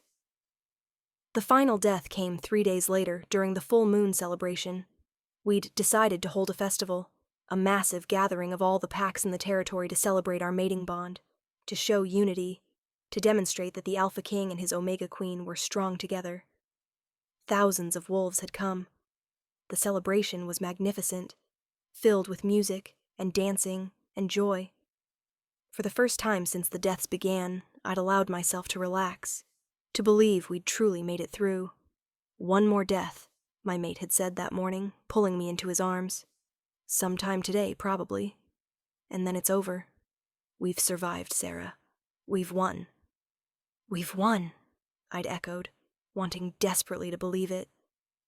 The festival was at its peak, bonfires blazing, wolves dancing under the moon, children laughing, when I felt it begin. But this time was different. The pain didn't start in my chest. It started in the bond itself, a tearing sensation, as if the silver thread connecting us was being slowly ripped apart. I gasped, stumbling against my mate. He caught me immediately, his face going white as he felt it too. "No," he breathed. "Sarah, no, not now." The pain intensified, spreading from the bond to my entire body. This wasn't like the other deaths, quick, sharp, merciful. This was slow, agonizing, a torture that seemed designed to last. Around us, wolves began to notice. The music stopped. The dancing ceased. Thousands of eyes turned to watch as their queen collapsed in their king's arms. "Get the healer," someone shouted. "Clear the space. The queen is dying." My mate dropped to his knees, cradling me against his chest. Through the bond, I could feel his absolute terror, his desperate need to fix this, to save me. "Stay with me," he commanded, his voice breaking. "That's an alpha order, Sarah. You stay with me." But alpha orders couldn't stop destiny. My heart was slowing, each beat weaker than the last. The pain was unbearable, spreading through every nerve, every cell. And through it all, I felt the bond between us stretching, thinning, beginning to fray. "What's happening?" my mate demanded of the moon above, his voice raw. "This isn't like the others. Why isn't she coming back?" The moon goddess's voice echoed across the celebration grounds, audible to every wolf present. "Alpha King," she said, her voice ancient and terrible. "Your mate faces the death of true love. The final test. The last trial that all fated bonds must pass." The assembled wolves gasped, murmuring amongst themselves. The death of true love was legend, myth, the ultimate test of whether a bond was real or merely convenient. "What do I do?" my mate roared at the sky. "Tell me what to do to save her." "That is the test," the moon goddess replied. "You must choose, Alpha King. Choose between your crown and her life, between power and love, between duty and heart." "I choose her," he said immediately without hesitation. "I've always chosen her." "Then prove it." The moon goddess's voice was implacable. "Renounce your crown. Give up your power. Become what she once was, an Omega, powerless and scorned. Live the rest of your days without rank, without status, without the respect of your kind. Do this, and she will live. Refuse, and she dies permanently, and the bond will shatter. The silence that followed was absolute. Every wolf in the territory was watching, waiting to see what their alpha king would do. I tried to speak, to tell him not to do it, that I wouldn't let him sacrifice everything for me. But my voice wouldn't work. My body was shutting down, and all I could do was stare up at his face. I saw the moment the true weight of the choice hit him, saw him realize what he was being asked to give up. Not just a crown, his entire identity, his power, his strength, everything that made him who he was. He would become an omega, the lowest of the low, treated with contempt, dismissed, scorned. He would lose everything he'd spent centuries building. And he would have to live that way forever, watching other wolves command the pack he'd once ruled, knowing he'd given up his birthright. For me. His hands were shaking as he looked down at me. Through the bond, I felt his terror, not of losing his crown, but of making the wrong choice, of failing me at the final moment. "Tell me what to do," he whispered to me, his eyes desperate. "Sarah, tell me." But I couldn't speak. Couldn't tell him it was okay to choose his crown, that I'd understand. Couldn't tell him to sacrifice everything, that I was worth it. The moon goddess had designed the test this way on purpose. The choice had to be his alone. My heart was barely beating now, my vision darkening at the edges. In seconds, it would be too late. My mate looked up at the moon, his face ravaged with anguish. Then slowly he stood, still cradling me in his arms, and addressed his kingdom. "For centuries," he said, his voice carrying across the silent crowd, "I have ruled as your alpha king. I have led with strength, with power, with the absolute authority granted to me by bloodline and birthright." He paused, his jaw clenching. "But I have learned something in these past weeks. Something that all my power and all my strength couldn't teach me." His eyes dropped to my face. "I have learned that love is not weakness. That protecting someone weaker than you is not shameful. That choosing your mate over your crown is not cowardice. It's the bravest thing a wolf can do." He raised his voice, letting it ring out for all to hear. "I renounce my crown. I give up my power. I surrender my rank and authority." His eyes blazed with absolute certainty. "I choose her, now and always. For the rest of my life, I choose her." The air itself seemed to shudder with the weight of his words. Power began to drain from him visibly. The supernatural strength that had made him alpha. The commanding presence that had cowed lesser wolves. It flowed out of him like water from a broken vessel, leaving him ordinary, human-sized, mortal, omega. Around us, wolves began to react. Some cried out in shock. Others fell to their knees. A few of the more ambitious alphas looked at each other with calculating eyes, already planning their bids for the empty throne. But my mate only had eyes for me. "Live," he commanded, though his voice no longer carried alpha authority. "Please, Sarah. Live. I've given up everything else. Don't make it be for nothing." My heart gave one final faltering beat, then stopped completely. The world went dark. The silver realm materialized around me, but it was different this time. Brighter, more solid, more real than ever before. The moon goddess stood waiting, her face radiant with approval.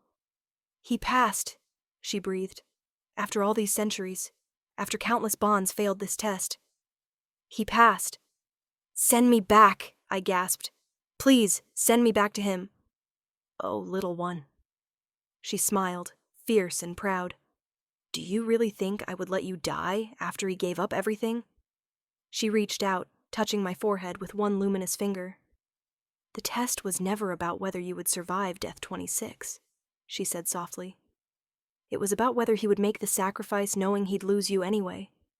Whether he'd choose love, even when it cost him everything and gained him nothing." Understanding crashed over me.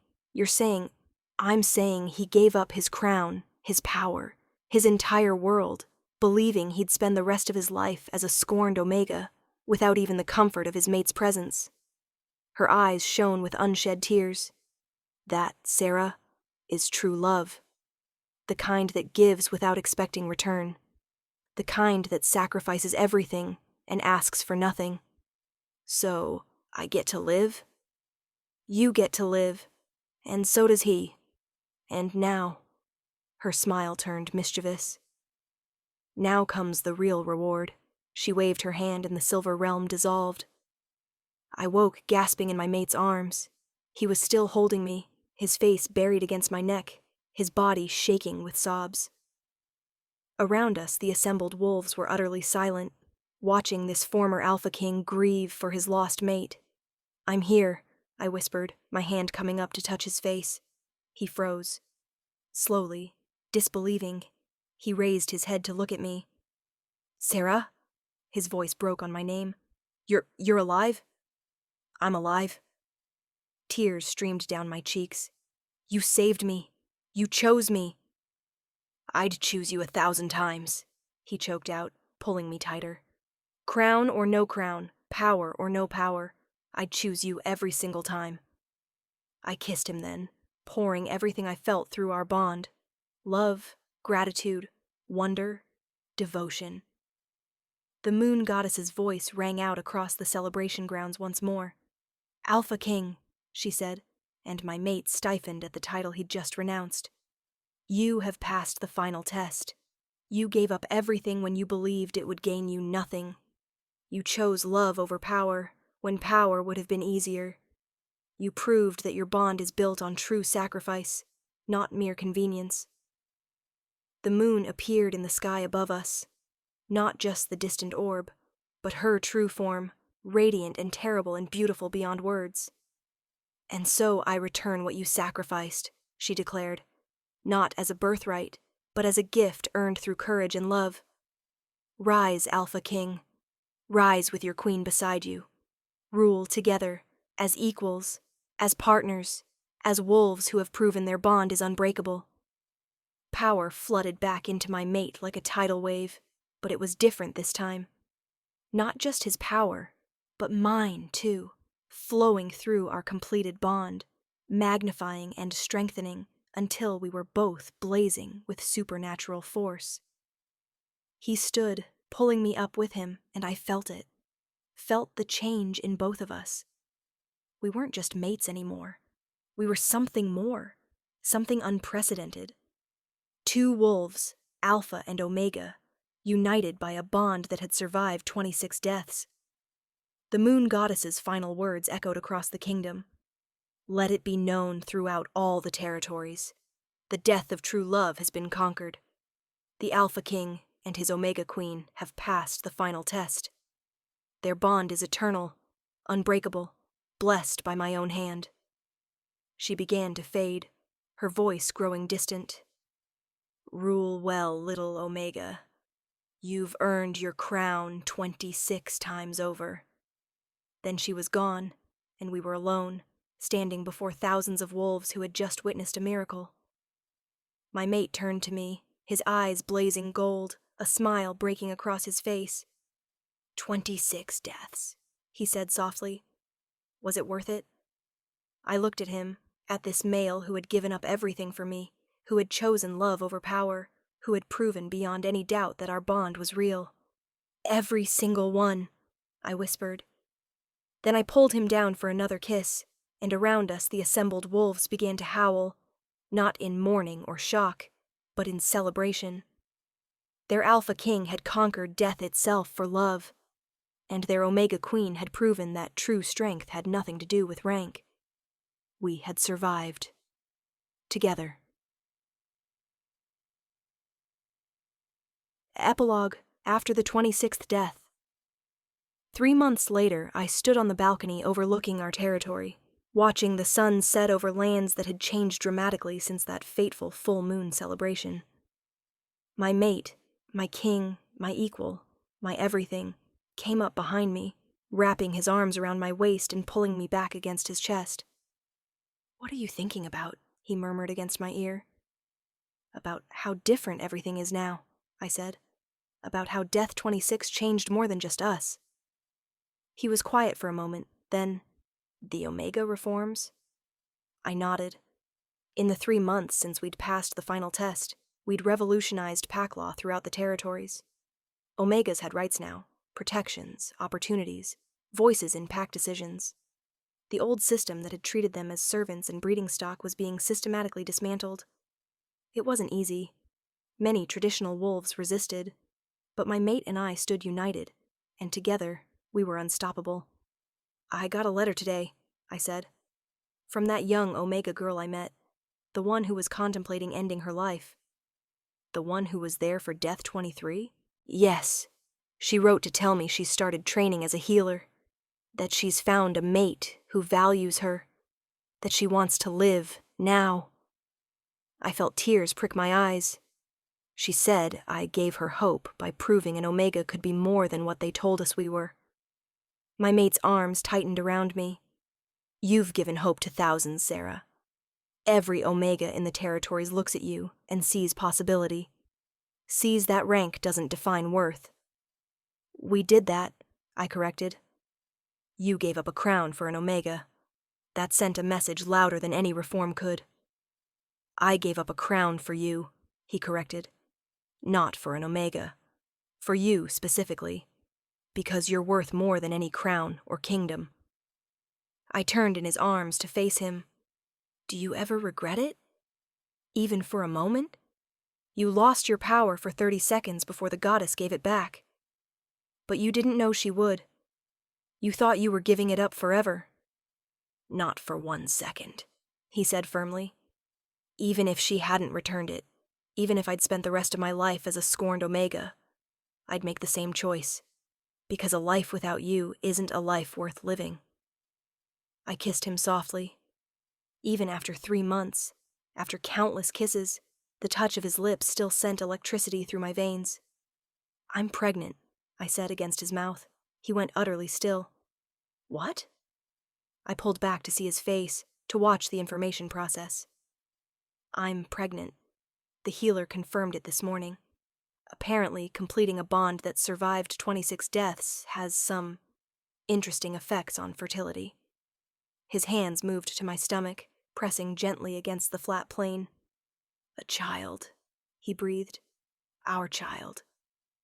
"Children, actually," I corrected, smiling at his shocked expression. "Twins. The healer said she can sense 2 distinct heartbeats." "Twins." He looked like I'd struck him over the head. Then a massive smile broke across his face, and he laughed, the sound pure and joyful and utterly free. "We're having twins." He spun me around, careful despite his excitement, then set me down and dropped to his knees. His hands framed my stomach, his forehead pressing gently against it. "Hello, little ones," he whispered. "Your mother is the strongest, bravest, most remarkable wolf who ever lived. She survived 26 deaths to be here.